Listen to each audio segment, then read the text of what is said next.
बिस्मिल्लाहिर्रहमानिर्रहीम। वल हदीस से अलकैयस मन दाना नफ्सहु व आमिला लिमा बादल मौत। बता सो कि अक्लमंद इंसान हगा दे چې هغه خپل نفس په کنټرول کې وساتي.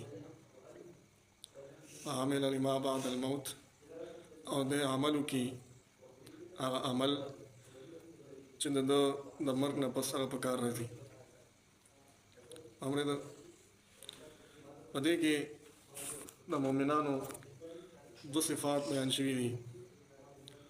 اول نمبر محاسبه نفس، د خپل نفس سره حساب کول، او دویم نمبر چې د نیک اعمال کوي او هغه اعمال چې د مرګ نه پس چې کوم دی په کار راځي. اورېده قرآن کې الله فرمایي یا ایها الذین آمنوا اتقوا الله، اے مؤمنانو تاسو تقوا اختیار کړئ. ولتنظر نفس، او وګورئ خپل نفس ته ما قدمت لغد، چې تاسو د خپل ځان نه مخکې څه ولیږل، یعنی آخرت ته. اوس انسان په دنیا کې ښه اعمال کوي نو دا چې کوم دی لیږلی کېږي آخرت ته. اورېده همدغه عمل به دغه انسان ته په آخرت کې نجات ورکوي. او چې کوم یو انسان ګناه کوي نو دی چې کوم دی د خپل ځان نه مخکې آخرت ته دا ګناهونه چې کوم دی لیږي، او دغه ګناه په وجه به دغه انسان په آخرت کې پکړ کېږي، دغه انسان ته به عذاب ملاویږي. نو پښتو کې یو متل دی چې څه کرې هغه ریبې. مطلب دا چې په دنیا کې دې څه وکړه نو د هغې نفع هغه تا ته چې کوم دی په آخرت کې ملاویږي. همدغه شان دې ګناه دې وکړه د هغې به ته نقصان ملاویږي. اورېده اوس محاسبة النفس، د خپل نفس سره حساب کول. هغه څنګه؟ هغه داسې دا چې کوم دی بیا په دوه قسمه دی. یو دا چې یو انسان عمل کوي د هغې نه مخکې د خپل نفس سره حساب وکړي، آیا زه دا عمل کومه په دې باندې الله خوشحالېږي او که خفه کېږي.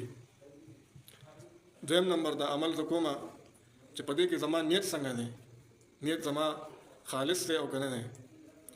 مثال د قرآن د ناستې تلاوت کې نو تلاوت نه مخکې د خپل ځان سره حساب وکړه، زه دا تلاوت کوم په دې کې زما څه نیت دی. اورېده نو بهرحال. او دویم نمبر چې کوم دی محاسبه د نفس، هغه د عمل نه پس ته ستا نه یو ګناه وشوه د هغې نه پس د خپل نفس سره حساب وکړه. تا دا ګناه وکړه، ولې دې وکړه؟ دغه شان چې کوم دی د یو نیکۍ هغه ستا په اړه کې راغی، تا ونه کړو، وروسته د خپل ځان سره حساب وکړه دا نیک کار و ما ولې ونه کړو. اورېده که نه؟ دې ته محاسبة النفس، د خپل نفس سره حساب کول دي. او د دې فایده څه ده؟ فایده دا ده چې د انسان زړه نرمېږي، ځکه چې انسان ګناهونه کوي د زړه سختېږي، او چې ګناهونه څومره کمیږي نو دې سره زړه نرمېږي او سخوالی ختمېږي. دویم نمبر انسان ته د توبې هغه یو چې کوم دی فایده مخې ته شي. انسان ته د توبې چې کوم دی هغه ټایم میلاو شي.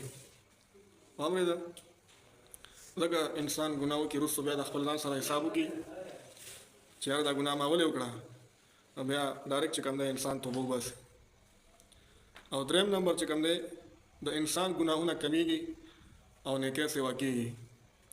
ته چې روزانه د خپل ځان سره حساب کې اورېده نو ستا نیکۍ به سیوا کېږي او ګناهونه به کمیږي. اورېده که نه؟ د دې طریقه څه ده؟ طریقه یې دا ده چې انسان وده کېږي، د وده کېدو نه مخکې دی د خپل ځان سره حساب وکړي چې آیا نن ټوله ورځ تېره شوه، نو په دې ټوله ورځ کې ما څومره ښه کارونه وکړه، څومره د نیکۍ کارونه مې وکړه او څومره مې ګناهونه وکړه.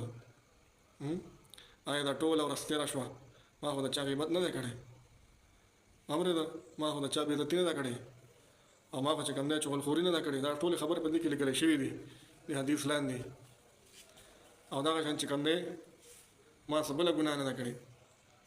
نو انسان خپل ځان ته مخې ته کړي چې مخې ته کې بیا د خپل ځان سره وعده کول چې سبا چې کوم دی دا ګناهونه نه کوم او مثال نیکۍ چې کوم دی کم کړي نو سبا به انشاءالله نیکۍ سیوا کوم نن مې 2 رکعته نفل کړي سبا به 4 کوم بله ورځ 6 دا ورو سیوا کېږي او ګناهونه کمیږي واورېده د خپل ځان سره د خپل نفس سره حساب کول واورېده که بعضې کسان یې ګناه کوي پروا یې نه وي واورېده بې پروایي دا ښه شی نه دی ها بې پروایي ښه شی نه دی واورېده که نه ټوله ورځ تېره شوه د چا دې غیبت کړې لاړ شه دغه نه معافي وغواړه معافي دې ونه وخته بیا ګوره توبه دې هم نه قبلېږي همدغه شان د چا دې بې عزتي کړې لاړ شه معافي دې وغواړه دغه شان بله ګناه دې کړي واورېده بهرحال واورېده که نه